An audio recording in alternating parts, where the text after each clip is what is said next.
Muy bien, pues vamos a comenzar en esta mañana. Qué privilegio para todos ustedes que van a estar en el inicio de esta serie que se va a titular La futura invasión islámica contra Israel. La futura invasión islámica. Vivimos un mundo actualmente donde hace algunos años el Islam ha recobrado otra vez los encabezados de los periódicos, ha comenzado a recobrar también otra vez su identidad, porque ustedes recordarán que el Imperio Otomano duró como aproximadamente 500 años. En 1923, después de la Primera Guerra Mundial, los ingleses derrotaron al Imperio Otomano y desde 1923, estamos hablando ya casi 80, 90 años para atrás, habían desaparecido completamente.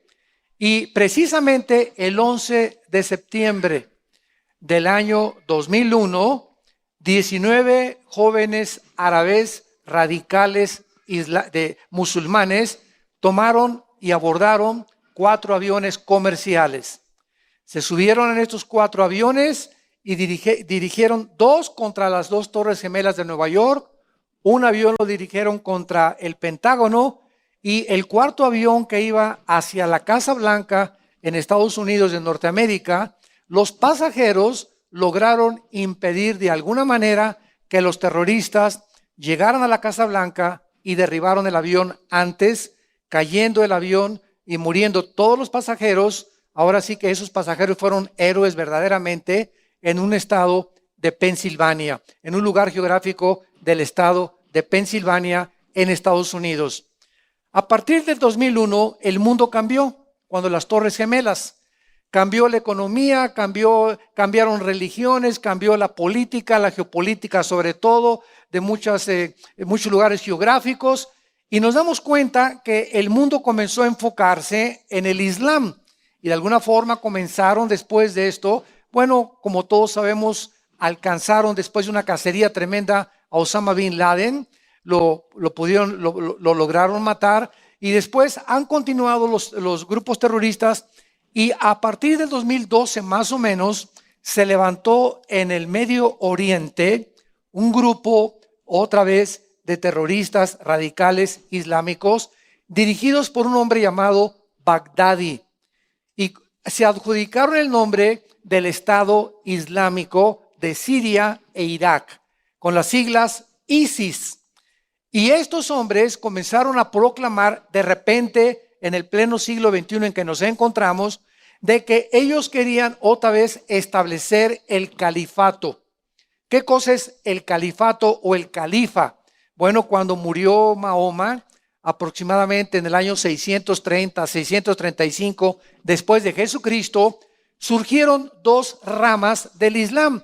Y todo esto se los tengo que platicar porque ustedes, santos de Dios, cristianos, necesitamos entender la relevancia de lo que está pasando en el mundo geopolítico a la luz de la Biblia, para que nos demos cuenta que la Biblia no solamente es religión o cosas apegadas, como dice la Biblia. No, pues es un libro religioso, dice la mayor parte de la gente. No, la Biblia contiene precisamente la explicación de la genética, la explicación de la biología, de la ciencia, de las físicas matemáticas, de la poesía, de la literatura, de la historia, la geografía, la arqueología, antropología, etcétera, etcétera.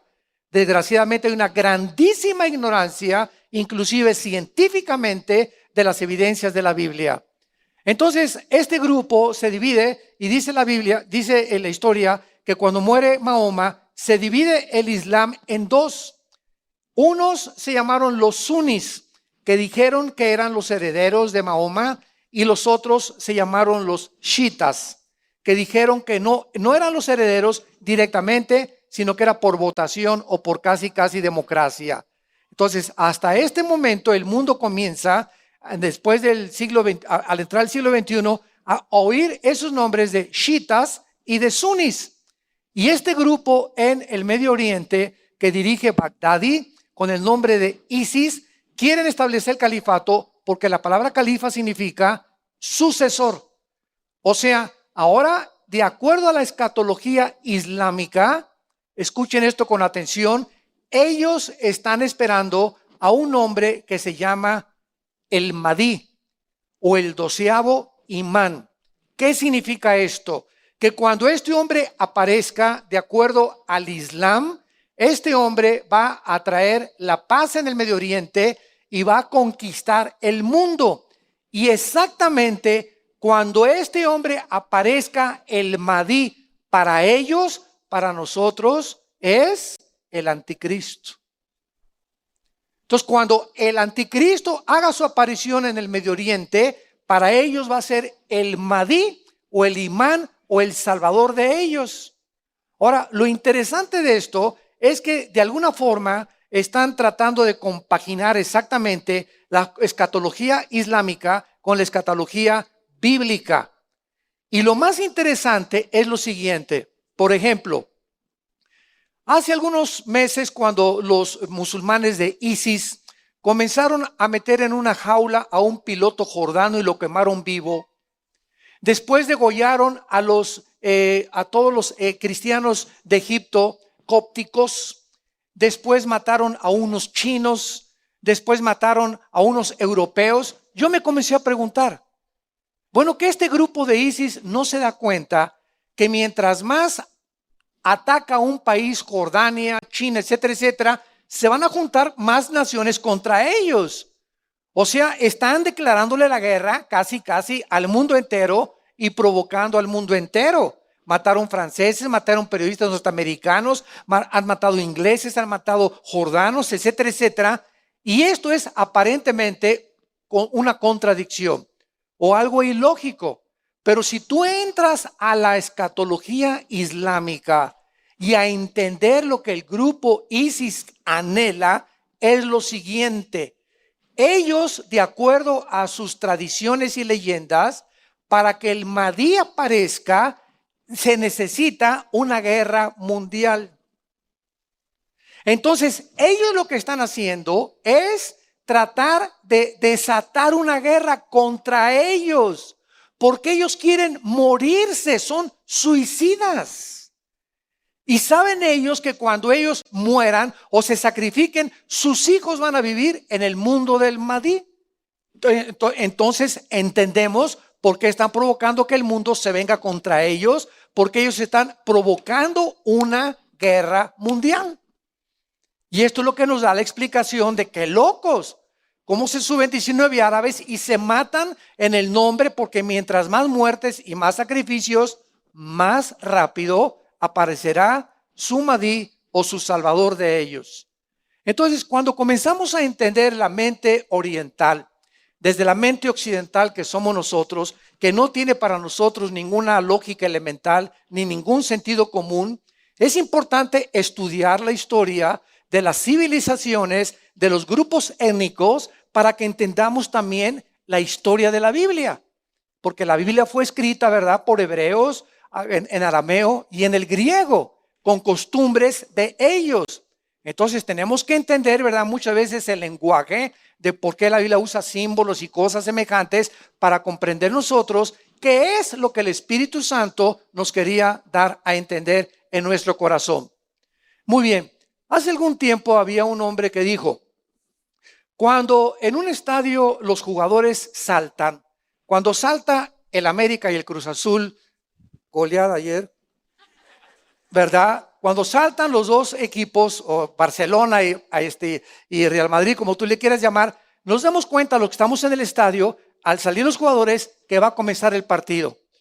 Y así de esa misma manera, cuando nosotros veamos que los protagonistas que la Biblia mencionó hace 2600 años, señores ateos, agnósticos y escépticos que nos visitan, sociólogos, antropólogos y arqueólogos que están escuchando este mensaje, cuando nosotros vemos que en este libro que fue escrito hace por 1500 años, por más de 40 autores, que los lugares geográficos y los protagonistas que la Biblia exhibe hace cientos de siglos están saltando a la cancha, o son las naciones protagonistas que están actuando ahorita y encabezando los periódicos y los medios de comunicación masivos, nos damos cuenta que el juego va a comenzar. Entonces, de eso se trata esta serie que quiero compartir, la futura invasión islámica. ¿Qué papel juega el Islam en la Biblia con el cristianismo y el judaísmo? ¿Y de qué forma anticipada el Espíritu Santo nos hace ver que cuando comenzamos a analizar esto y vemos la historia y lo que está pasando en Rusia, en Irán, en la China, en el Medio Oriente, en Siria, en Irak, en Europa, el Brexit, la salida de Inglaterra, qué relevancia tiene con las profecías bíblicas, estas próximas elecciones en Estados Unidos, ahora en noviembre, estas elecciones de noviembre en Estados Unidos de Norteamérica son las más peligrosas de toda la historia norteamericana. En este momento, cuando alguno de los candidatos que están ahorita jugándose la Casa Blanca entre, va a tener, escuchen esto con atención, el próximo presidente de Estados Unidos es tan peligroso para bien o puede ser para el mal, que el próximo presidente va a nombrar los próximos 5 jueces del Tribunal Supremo Tribunal de Justicia. Y estos jueces duran 30, 40 años de edad. Ahorita hay varios de 70 años, son 9 jueces y ellos determinan ya casi el público y la democracia. Ya fue terminada en Estados Unidos, el país que durante tantos años luchó desde la Segunda Guerra Mundial por la libertad y la democracia. Es una nación en la que ya no es la democracia ni se vota. Ahora, 5 jueces en el junio del 2015, el año pasado, 5 jueces de los 9 jueces votaron, ellos sin consultar al pueblo, que se legislaba el matrimonio gay en Estados Unidos, sin pedirle la opinión a nadie. Gracias a Dios que en México, ¿verdad?, se propuso esta futura legislación de los transgéneros y matrimonios gays. Ahorita me acaban de informar que más de 1 millón de personas se juntaron en Jalisco, en Guadalajara, en esta semana, en Veracruz, en todos lados. Aquí en México también la prensa casi no anuncia estas cosas. Votando a las familias, luchar la defensa por la familia mexicana, era en contra de este síntoma de descomposición social. El matrimonio es entre un hombre y una mujer y no es entre un hombre y una mujer y una mujer. Entonces, cuando nosotros nos ponemos las pilas, como decimos vulgarmente, y comenzamos a adquirir conciencia del peligro en que nos encontramos, nos damos cuenta que hemos nacido y tenemos una sola vida para pelear por la verdad. Una sola vida te ha dado Dios. Y así se nos va la vida. Y es el tiempo de entender que para esta hora nacimos. Para esta hora tienes que demostrar si eres o no eres cristiano. Si realmente has abrazado a Jesucristo y si realmente o vas a pasar la gran tribulación. Y cuando venga el arrebatamiento de la iglesia te vas a quedar aquí y te jalará los pelos y dirás, Dios mío, ¿por qué no hice caso a la palabra de Dios? Entonces vivimos una época muy, muy peligrosa. Pero vamos a ver en primer lugar lo siguiente. El Nuevo Testamento nos revela claramente que Dios anunció la primera venida de Jesucristo igual la segunda venida de Jesucristo. Ahora bien, Dios es el Dios del tiempo. Y cuando Jesucristo apareció por primera vez hace 2000 años, era importante que Cristo apareciera en el mundo, que Dios bajara y tomara la naturaleza humana para poder manifestarse y poder propagar el mensaje del evangelio de su gracia y poder describirnos y decirnos quién es Dios. Porque si Dios no hubiera bajado a la tierra, el ser humano, por la investigación científica o por medio del conocimiento humano, nunca hubiéramos conocido quién es Dios. Y esta es la razón por la cual existen miles de religiones. ¿Qué son las religiones? Grupos, organizaciones que de alguna manera se fabrican un Dios. No, pues mi Dios es esto y mi Dios no permite estas cosas. Mi Dios permite estos sacrificios. Mi Dios, etcétera, etcétera. Los griegos tenían miles de dioses. Pero cuando vean a Dios en la persona de Jesucristo, Él es Cristo, el que nos revela al verdadero Dios y al verdadero y único Hijo que se llama Jesús. Y gracias a que Jesús baja hace 2000 años, podemos nosotros entender claramente quién es Dios y qué quiere Dios de nosotros. Pero veamos nosotros lo siguiente. Por ejemplo, en Gálatas capítulo 4, versículo 4, el Nuevo Testamento nos revela que cuando Jesucristo aparece en el escenario de la historia hace 2000 años, era el tiempo exacto para que Él se manifestara al mundo. No fue hace 50 años ni hace 4 siglos. ¿Por qué tenía que ser hace 2000 años? ¿O qué condiciones deberían de prevalecer para que Dios hubiera usado ese tiempo hace 2000 años para que Él se manifestara al mundo? Veamos 4 razones por las cuales Dios escogió hace 2000 años la geografía y los tiempos y las condiciones geopolíticas que existían para que Él se manifestara a todos nosotros. Número 1, en ese tiempo, hace 2000 años, el lenguaje universal era el griego. La cultura helénica, ¿verdad?, prevaleció después de que el Imperio Romano conquistó al Imperio griego. Los romanos adoptaron el griego y precisamente se conoce como la cultura helénica. Entonces, hace 2000 años, el lenguaje del mundo entero o el lenguaje conocido en aquellos tiempos de las naciones conocidas era el griego. Y es uno de los dialectos más completos del mundo. Este era el tiempo en que el lenguaje iba a ser apropiado para que el lenguaje griego registrara las palabras de Jesucristo. Y cuando venimos a estudiar la Biblia, el Nuevo Testamento fue escrito en griego. Entonces, esta fue una de las razones por las cuales Cristo tenía que aparecer cuando ese lenguaje prevalecía en el mundo conocido. Número 2, fue el periodo de lo que se conoce como la Pax Romana. O sea, es de los pocos tiempos en la historia en que el mundo se encontraba en paz. ¿Saben ustedes que de acuerdo al Instituto para la Investigación de la Paz en Estocolmo, Suecia, de los 6000 años de historia que la raza humana tiene de existencia, porque la Tierra tiene millones de años y esta Tierra fue habitada antes que nosotros? Todos conocemos ya el mundo preadámico, ¿verdad? No por seres humanos igual que nosotros, pero esta tierra fue habitada por ángeles caídos, por demonios antes que nosotros. Bueno, esta es otra serie que ya hace muchos años prediqué. Pero esta tierra, la raza humana tiene 6000 años de existencia, de Adán al siglo XXI. Y en estos 6000 años de historia, de acuerdo al Instituto para la Investigación para la Paz, han habido solo 25 años de paz. 25 años de paz en 6000 años de historia. O sea, la historia humana se podría resumir que es guerra y guerra y guerra y guerra. Un odio de los seres humanos contra los mismos seres humanos.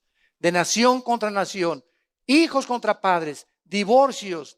Pleitos. Ciudadanos contra el gobierno con los ciudadanos. Dictaduras. Es un mundo que si bajara un extraterrestre y viera el planeta Tierra, diría, Dios mío, pero todo desde que existe ese planeta han tratado de destruirse unos a otros. ¡Qué locura!, ¿verdad?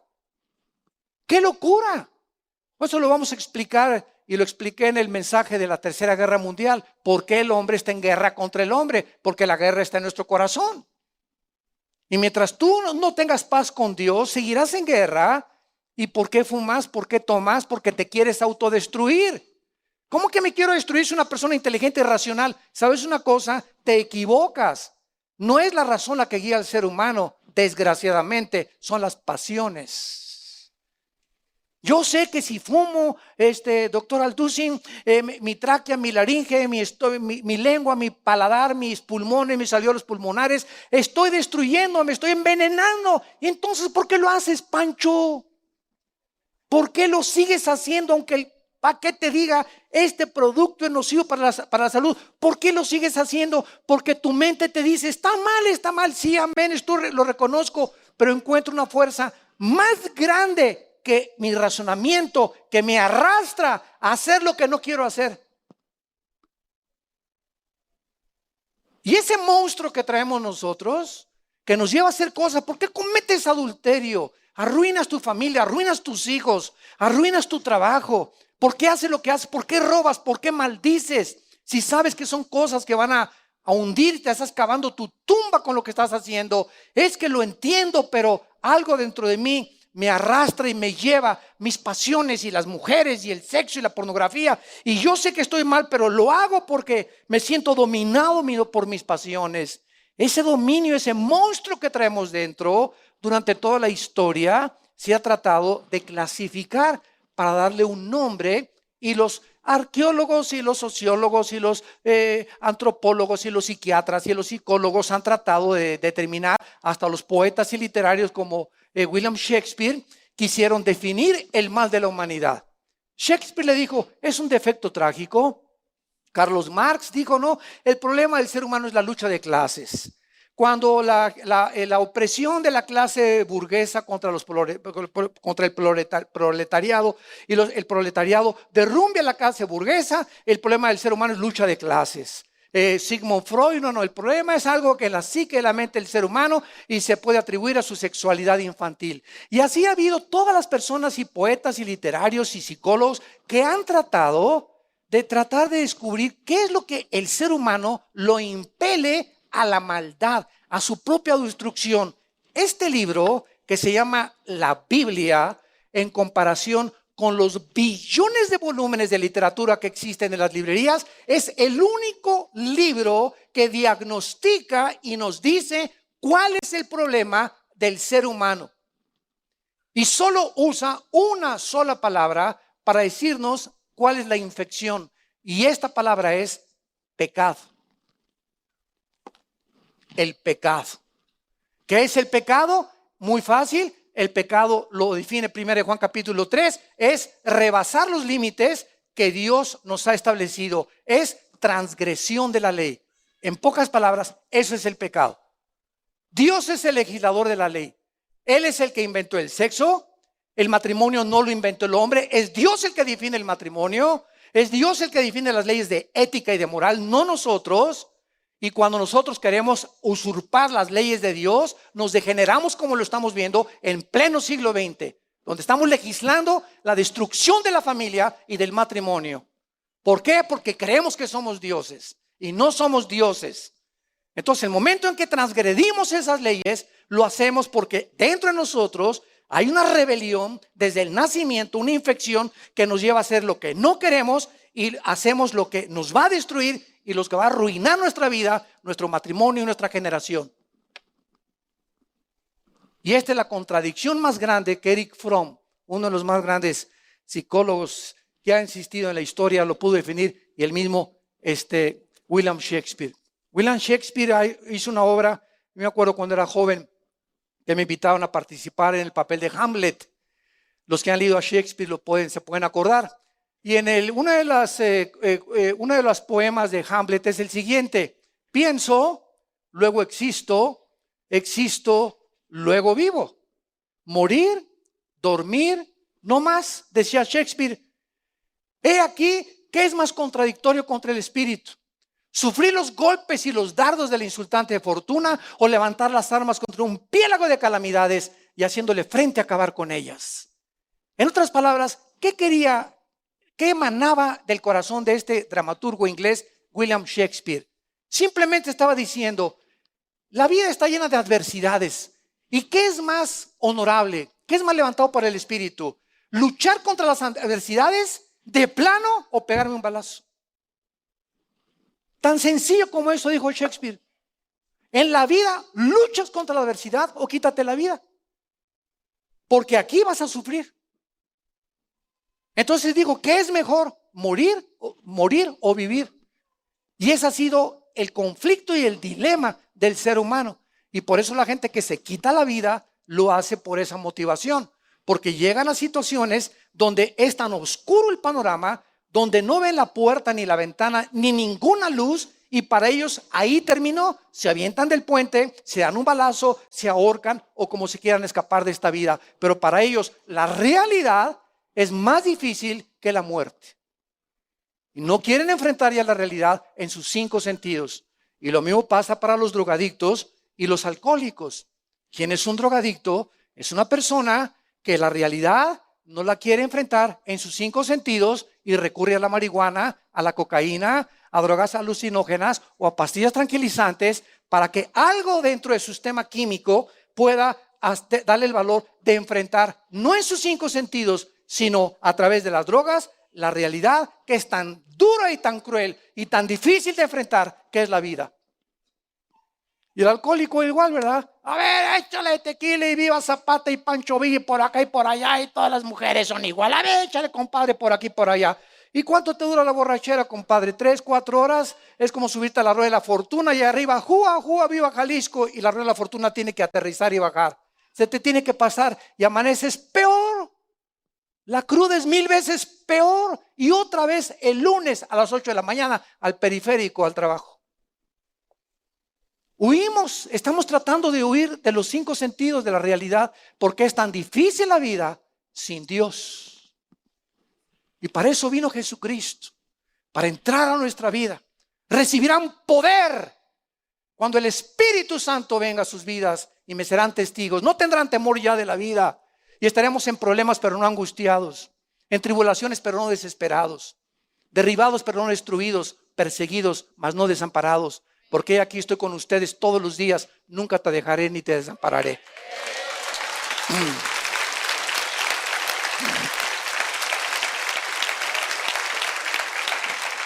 En tercer lugar, el tiempo en que Cristo vino hace 2000 años, en tercer lugar, fue el tiempo en que el Imperio Romano abrió carreteras. Por primera vez en la historia, el Imperio Romano comienza con las carreteras para poder unir el Medio Oriente, el África, ahí precisamente en esa área en la que ellos conquistaron. Era el tiempo, ¿verdad?, en que se facilitaba la transportación para que los misioneros y los apóstoles que le siguieron a Jesucristo pudieran llevar el evangelio a Europa sin ningún problema. Y en cuarto y último lugar, la entrada a Jesús era el tiempo también. Escuchen esto, y esto es lo más importante. Cuando Jesús viene al mundo hace 2000 años, había un ambiente de expectación de que ya se sentía que en cualquier momento venía Jesucristo. Y esta expectación, este espíritu que se sentía en el tiempo de Cristo, de que Él venía, es el mismo espíritu que está ahorita prevaleciendo en el mundo. En todos los viajes que yo he hecho, en Colombia, en Nicaragua, en Costa Rica, en Estados Unidos, Europa, el Medio Oriente, a donde quiera que viajamos, nos damos cuenta que principalmente los pastores, los cristianos, el mundo, algo sabe, y los no cristianos, que algo va a pasar.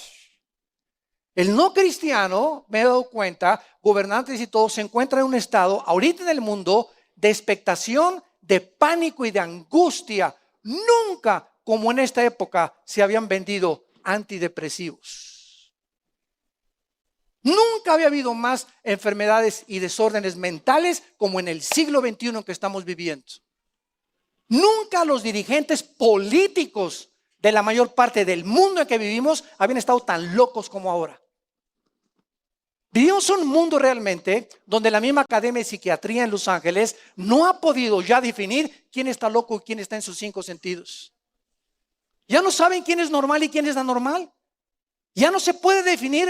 Antes se definía, ¿verdad?, la esquizofrenia, la paranoia, la psicopatía, etcétera, etcétera, con diferentes. Y ahora ya no se sabe realmente cuántos desórdenes mentales se ponen. ¿Quién está loco? ¿Quién está loco? Es el grado a que el mundo ha llegado.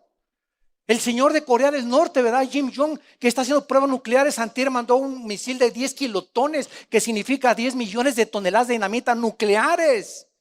Se junta el Consejo de Seguridad de Naciones Unidas ayer o antier para pararle y les dice, no me importa la adicción que tengan, lo voy a hacer y lo voy a seguir haciendo. Solo un loco como ese es suficiente, nada más, para borrar la civilización del mundo. Tal como la Biblia lo profetiza, que el mundo va a acabar. Un mundo de locos, que alcanzamos la luna y alcanzamos computadoras y internet y iPhone y todos, y nos hemos ensorbecido con los descubrimientos tecnológicos y con los avances científicos que hemos tenido, porque nos hemos creído dioses. Y no somos dioses, somos seres humanos vulnerables, tontos y tercos, que queremos hacer las leyes morales y alcanzar a Dios y ser como Dios. Y esta es la razón por la cual el mundo terminará como va a terminar. Es el tiempo también de expectación. Vean, por ejemplo, para comprobar esto en Lucas capítulo 2, en el Evangelio de Lucas capítulo 2, el sentimiento de expectación que prevalecía en el mundo en los tiempos de Cristo. Dice el versículo 25, Lucas 2:25, he aquí había en Jerusalén un hombre llamado Simeón. Aquí es cuando nació Cristo. Y este hombre, justo y piadoso, esperaba la consolación de Israel, y el Espíritu Santo estaba sobre él. Y le había sido revelado por el Espíritu Santo que no vería la muerte antes que viese al ungido del Señor. Y movido por el Espíritu Santo, vino al templo. Y cuando los padres del niño, o sea, de Jesús, lo trajeron al templo para hacer por él conforme al rito de la ley, él, o sea, Simeón, lo tomó en sus brazos. Escuchen, nadie le dijo nada. Nadie sabía nada más que María, que este niño era el Salvador. Lo tomó en sus brazos y bendijo a Dios diciendo, ahora, Señor, despide a tu siervo en paz, conforme a tu palabra, porque han visto mis ojos tu salvación, la cual has preparado en presencia de los pueblos, luz para revelación a los gentiles y gloria de tu pueblo Israel. Simeón, al tener a esa criatura, por su piedad y por su honestidad y por su integridad como un hombre de Dios, Dios le concede lo que él había anhelado toda su vida.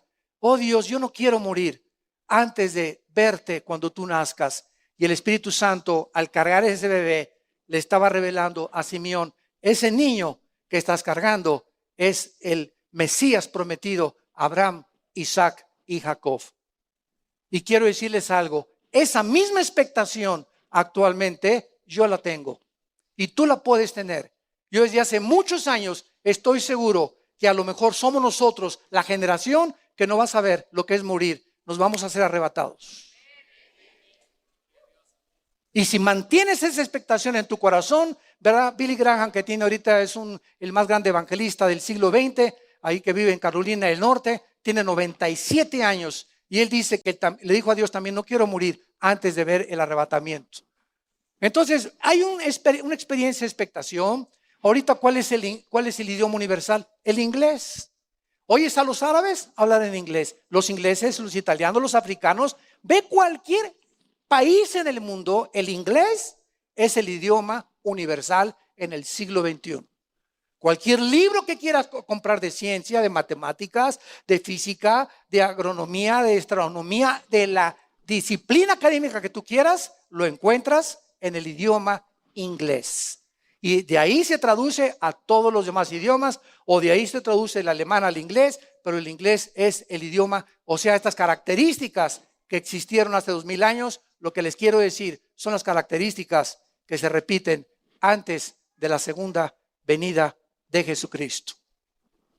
Muy bien, vemos entonces que si esto fue verdad en la primera venida de Cristo, es lógico que Dios, si Jesús ya no tarda en venir por nosotros, nos está preparando.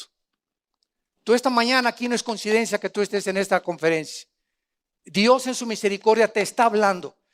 Muchos de ustedes tal vez mueran hoy mismo, tal vez hoy saliendo, mañana, yo no sé.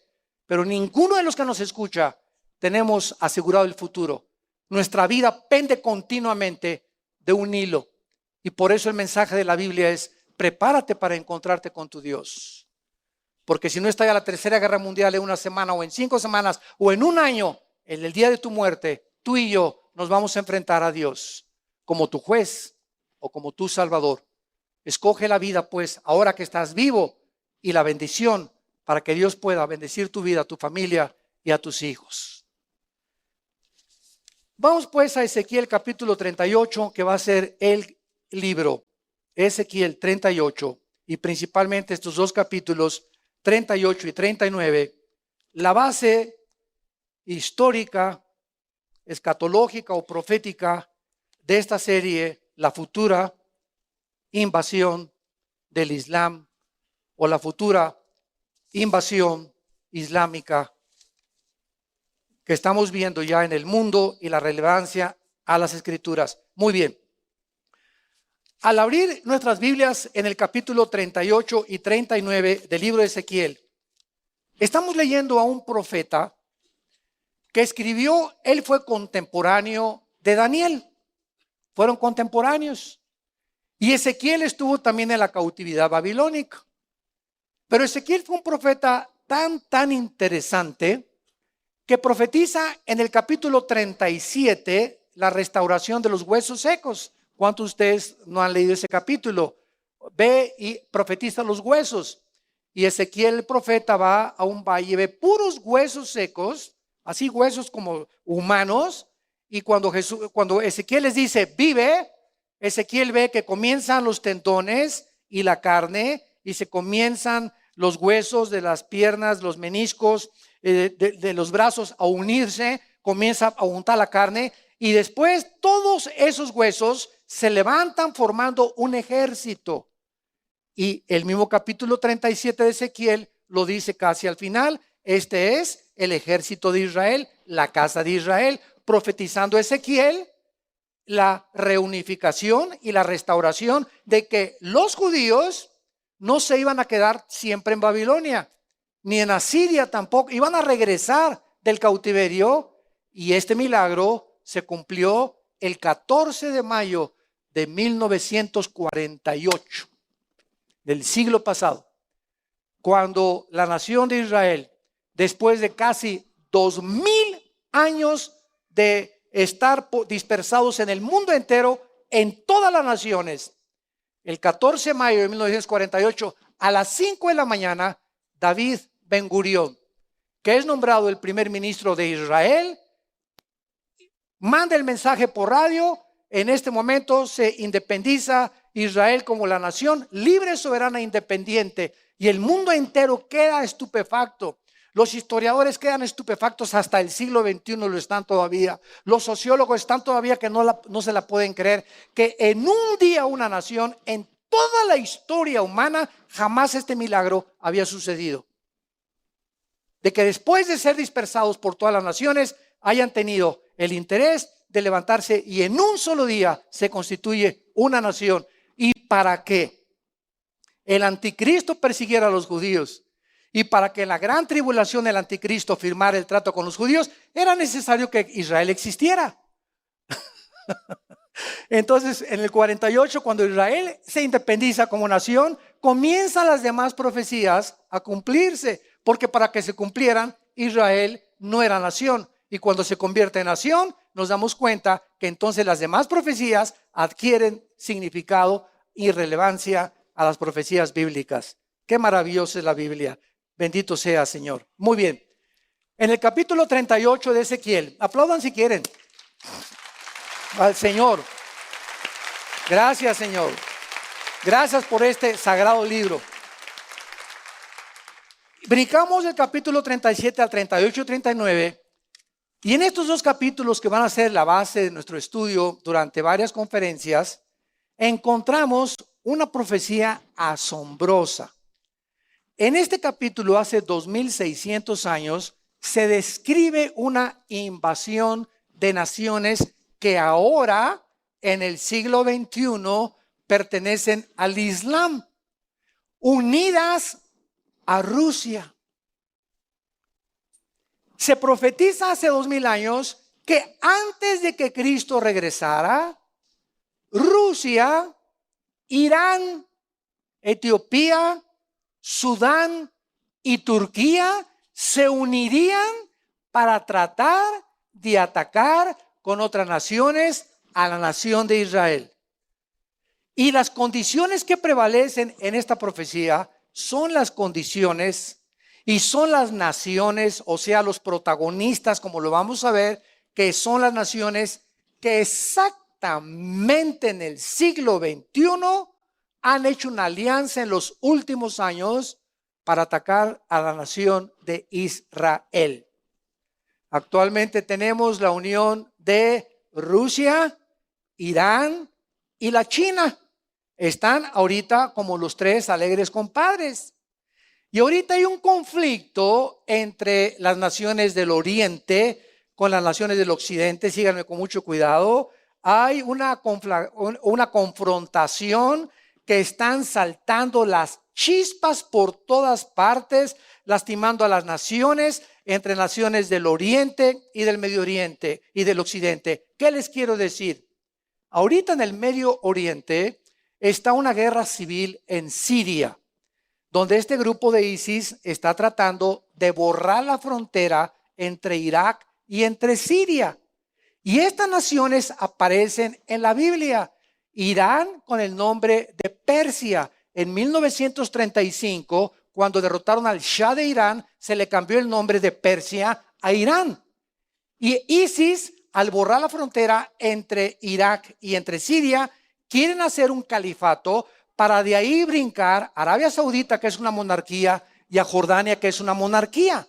Entonces, ISIS quiere que ya no haya monarquías en el Medio Oriente, que nada más son, repito, Arabia Saudita y Jordania, para establecer el Estado Islámico y volver a resurgir de las cenizas el Imperio Antiguo Otomano que casi conquista el mundo por 450 años.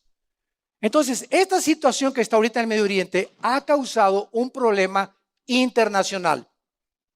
Hace algunos años, todos estos antecedentes van a ser importantes que se los explique para que entendamos estas profecías. Los quiero ubicar en los antecedentes históricos y geográficos de los últimos 1 o 2 años atrás. Hace algunos años, cuando comenzó la guerra de Siria, la guerra civil de Siria, que querían derribar a Bashar Assad, al presidente actual de Siria, el presidente Obama, actualmente jefe de la Casa Blanca y de Estados Unidos de Norteamérica, mandó un ultimátum a Siria, diciéndole al presidente Assad lo siguiente: si usted, presidente Assad, usa armas químicas contra los que sean, Estados Unidos va a intervenir en esta guerra contra usted. Muy bien, Assad las usó. Y el presidente Obama, todas las naciones árabes, porque Arabia Saudita siempre ha estado bajo Estados Unidos y Estados Unidos ha mandado millones de dólares a muchas naciones del Medio Oriente y están esperando, siempre han sobrevivido bajo el paraguas y la cobertura de Estados Unidos. Entonces, Obama no hace nada, no cumple su palabra. Y en el Medio Oriente, la palabra es muy importante. Y cuando los árabes se dan cuenta que Obama ya se echó para atrás, porque no era de Jalisco, ¿verdad? Porque en Jalisco dicen que no se rajan los de Jalisco. Entonces los árabes y el mundo de los musulmanes recobraron el valor para tratar ahora de hablarle: Putin, ese mi Vladimir, ven para acá y échanos la mano. Entonces, en ese momento también el presidente Putin, que es uno de los gobernantes más peligrosos del mundo, y ese sí, lo que dice lo hace, y trae intenciones como lo vamos a ir desarrollando poco a poco. Pero Putin tiene una base en Siria naval. Y la única base naval que Rusia tiene en Siria es la única base que le garantizaría a Rusia el acceso al mar Mediterráneo. Y la tiene exactamente en Crimea, el puerto que se acaba de apoderar en Ucrania. Entonces, a Rusia no le conviene que derroquen al presidente Assad. Entonces, Rusia tiene forzosamente que defender a Assad. Se le unió Irán y se le unió la China. Vean el conflicto. Entonces, aquí está Siria y aquí está respaldándolo Rusia, Irán y China, impidiendo que derroquen a Assad. Y viene Occidente con la OTAN, la Organización de Naciones del Tratado del Atlántico del Norte, con Estados Unidos para tratar de derrocar al gobierno de Assad. Entonces chocan en Siria, en el punto geográfico donde la Biblia estableció que terminaría la humanidad, es donde se encuentra ahorita la olla hirviendo. Las dos completas civilizaciones antagónicas. El Oriente es antagónico al Occidente, el Occidente es antagónico al Oriente. Las naciones orientales odian a los occidentales, a Europa y a Estados Unidos, y en Europa y Estados Unidos no entienden la mentalidad de los musulmanes, ni de los suicidas, ni de la mente religiosa. En el Medio Oriente, el gobierno y la religión es lo mismo. Aquí hay separación de iglesia y de Estado. Entonces, allá no puedes separar la religión de la política. Por ejemplo, el Ayatollah Khomeini en Irán es más poderoso que el presidente de Irán o que el primer ministro de Irán. Cuando estaba Mahmoud Ahmadinejad, el que en las Naciones Unidas declaró, cuando él era presidente de Irán, que destruiría y borraría del mapa a Israel, le preguntaron, oiga, ¿y usted con qué derecho hace? Dice, el Ayatollah Khomeini es mi consejero número 1. Y en Estados Unidos y Europa es diferente. Aquí hay separación, repito, entre iglesia y Estado. Entonces, la mente de nosotros en Occidente es muy diferente a cómo funciona la mente allá. Para nosotros es una locura que alguien se amarre bombas y que se meta en un mercado y que desde que son niños en la franja de Gaza, los palestinos, en Irán a los niños les están enseñando que ellos, si mueren antes de los 18 años, van a encontrar más de 70 mujeres vírgenes cuando mueran con Alá en el cielo. Y el niño crece con la mente de un mártir. Porque a un niño lo programas, si tú eres budista, lo haces budista. Si eres ateo, lo haces ateo. Si eres cristiano, pues lo haces cristiano. Los niños es como una computadora que el programa que le metes es lo que va a funcionar. Un niño tiene los programas que le metieron sus padres en la escuela, en la primaria y en la secundaria. Y así vas a funcionar. Son los programas que el mundo nos metió. Cuando venimos a Cristo, ¿qué es el cristianismo? Es una desprogramación que nos comienza Dios a sacar los virus. Estábamos envirulados todos los seres humanos de acuerdo a Dios. Y pensamos, ¿cómo pensamos? No, que el comunismo, el Che Guevara, el Carlos Marx, Freud, eran hombres. Todos los programas que nos metieron por hombres hechos. Y venimos a la Biblia y ahora el programa es de Dios. Ahora son los pensamientos del Creador que nos trajo al mundo. El que quiere programarnos otra vez y no se conformen al mundo, sino transfórmense, dice Romanos 12:2, por la renovación del entendimiento, para que comprendamos la voluntad de Dios. Y ese es el cristianismo, venir todos los días a la Biblia. Mientras más la Biblia esté en mi corazón, mientras más la memorizo, mientras más la leo, es la palabra de Dios y salen los programas del mundo. Entra aquí cuando yo era comunista antes de ser cristiano y Marx y el Che Guevara, tenía una foto del Che Guevara así inmensa arriba de mi cama. Vino Cristo y abajo el Che Guevara. Y vino Cristo y abajo esto y abajo. Y todas las filosofías humanas, humanismo, materialismo, hedonismo, etcétera, etcétera, fuera, fuera, fuera. Eran programas humanos. Ahora tenemos la mente de Cristo. Y eso es lo que transforma nuestras vidas. A mi esposa no la veo como mi sirvienta ni como mi esclava. Es mi reina. Arroz, mi amor. Ahora mis hijos, ¿verdad? Son prestados. Ahora el trabajo, no trabajo para trabajar y para hacer dinero. Ahora trabajo, ¿por qué? Porque quiero invertir en el reino de Dios. Eso pasa a segundo lugar mi trabajo. Porque ahora el centro de mi trabajo es Jesucristo, el centro de mi bufete de abogados, el centro de mi clínica, el centro de mi taller de carpintería, el centro de mi taller mecánico es Jesús, el centro de mi casa es Jesús. Y cuando todo gira alrededor de Jesús y Jesús se alegra en nuestra vida, somos prosperados, bendecidos como no se nos imaginamos, más de lo que nos imaginamos.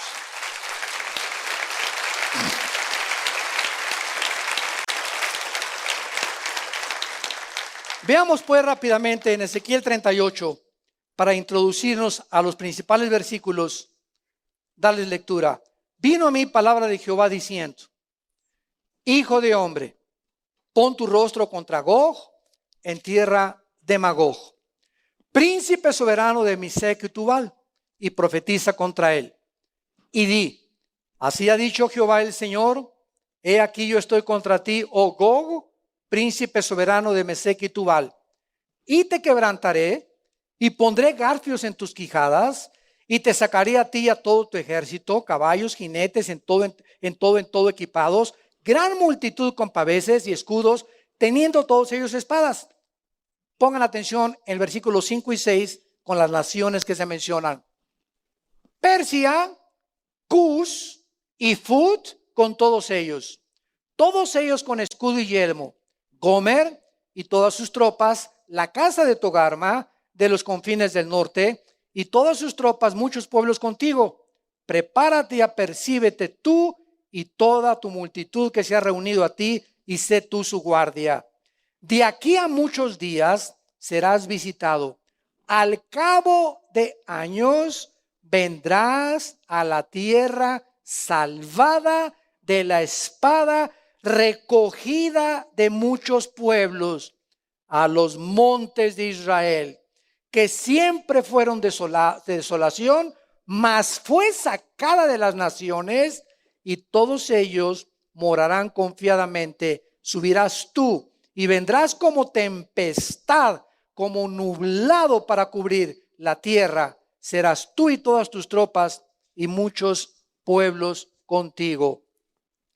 La Biblia describe hace 2600 años las naciones que iban a estar involucradas en una asociación maligna, perversa y satánica para destruir el 65% de las reservas petroleras que existen en el mundo en 3 naciones: Arabia Saudita, Irán e Irak. Vuelvo a repetir, entre Arabia Saudita, entre Irak y entre Irán, debajo de estas 3 naciones se encuentra el 65% de las reservas petroleras del mundo entero. ¿Qué significa esto? Se le llama el oro negro. Y nosotros, ¿se acuerdan ustedes de la fiebre de oro en California? Cuando se descubrieron las pepitas de oro, la matazón que hubo. Todo el mundo iba a California a principios del siglo XX porque hay oro, oro, oro, y mataron y destruyeron.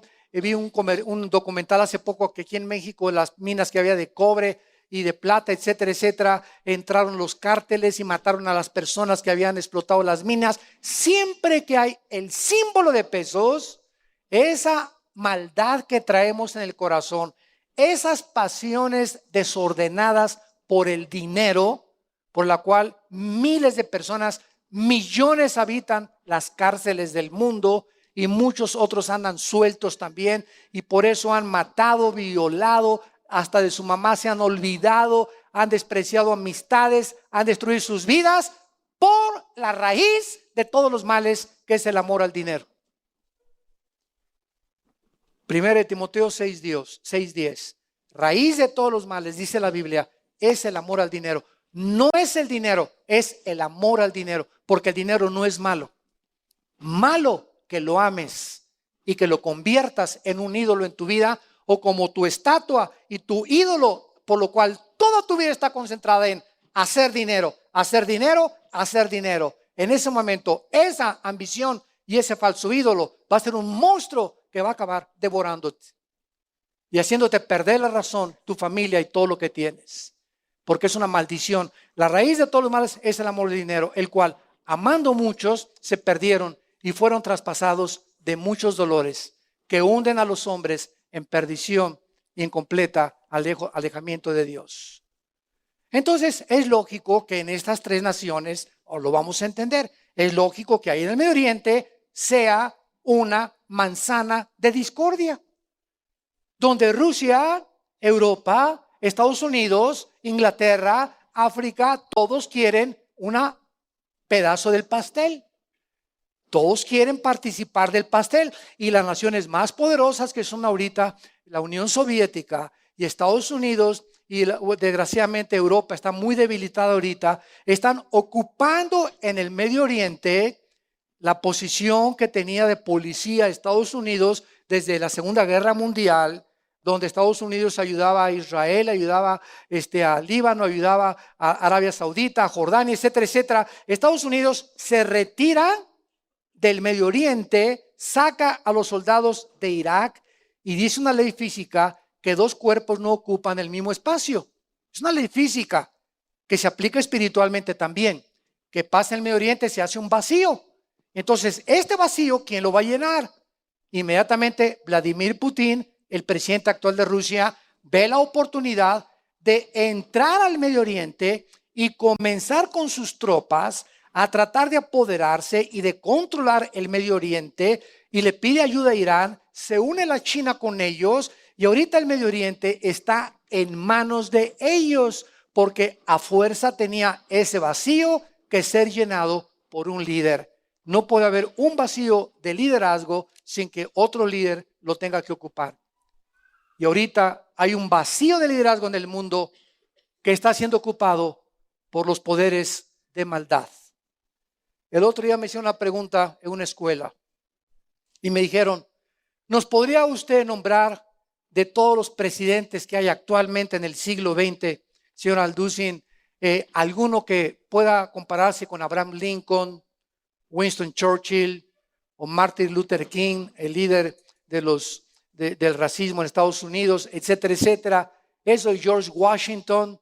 Y me puse a pensar y me puse a recorrer Rusia, Estados Unidos, Europa, el África, los que he oído, ¿verdad? Otros gobernantes que no me sé sus nombres, etcétera, etcétera. Y realmente cuando hice este análisis, porque les dije, déjenme estudiar esto y meterme al internet y a la computadora para tratar de sacar este conocimiento y esta información.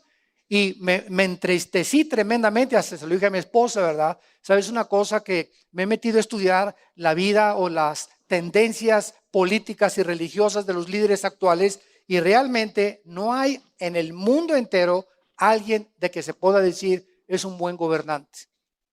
Alguien que vive por el pueblo, que está sacrificándose por el pueblo, que quiere el bienestar del pueblo y que está gobernando y legislando a favor del pueblo. Y Jesucristo lo dijo en Mateo 20 y 22, que los reyes de la tierra se enseñorean de las naciones, los gobernantes tienen la tendencia de oprimir y de acabar en dictadores, en grupos totalitarios donde ellos van a establecer y la democracia se acabó. ¿Por qué? Porque la tendencia de los gobernantes, el control de los demás, la ambición por el dinero y la corrupción. Y así va a acabar el mundo y por eso Dios tiene que juzgar este mundo. Padre, te damos gracias por tu palabra en esta mañana. Gracias, Señor, porque has comenzado a abrirnos las Escrituras a través de la iluminación del Espíritu Santo para que podamos comprender. Tú quieres que entendamos el tiempo en que nos encontramos, porque tú lo dijiste. Cuando veáis todas estas cosas, erguid vuestras cabezas, levante vuestras cabezas donde vuestra vida está escondida con Cristo, en las alturas. Y cuando Él venga, vuestras vidas se manifestarán con Él, porque nuestras vidas están escondidas en Jesús. Gracias por abrir nuestros ojos y la esperanza que has traído a nuestro corazón al haber resucitado a tu Hijo de entre los muertos. Gracias por esta bienaventurada esperanza de la manifestación gloriosa que anhela nuestra vida de la venida de tu Hijo Jesucristo. En esta mañana, Dios, el Dios y Padre de Jesucristo, el Dios de Abraham, de Isaac y de Jacob, el Dios de la Biblia, te ordena, te manda que te arrepientas de tus pecados, porque ha establecido un día en el que ha de juzgar a los vivos y a los muertos. Él te pone en esta mañana la bendición y la maldición. Te invita a que vengas no a una religión, que vengas a una cruz, donde un hombre colgaba entre el cielo y la tierra, en medio de dos ladrones, con espinas en su cabeza, con clavos en sus manos y en sus pies, gritando antes de morir, en el centro de su agonía: Padre, perdónalos, porque no saben lo que hacen. Porque de tal manera amó Dios al mundo que nos dio a su Hijo Jesucristo, para que si tú crees en Él, en este instante que Él te ha hablado a tu corazón, te arrepientas de tus pecados y abraces la cruz y recibas a su Hijo en tu corazón como tu Señor y como tu Salvador. Y si tú quieres hacer esta oración y esta decisión que marcará por toda la eternidad tu vida, dile estas palabras: Señor mío y Dios mío, me arrepiento de mi vida. Sé que sin ti no puedo tener el poder de librar mis pasiones que combaten dentro de mis miembros. Creo que en esa cruz tu Hijo Jesucristo abrió sus manos y derramó su sangre para perdonar mis pecados. Porque yo nunca hubiera podido hacer ningún sacrificio ni las suficientes obras para pagar por ellos. Gracias, porque es por gracia que tú me regalas el perdón de mi vida. Señor Jesucristo, creo que a los 3 días la tumba se abrió y tú saliste vivo para mostrarme que si tú vives, el día de mi muerte me reuniré contigo.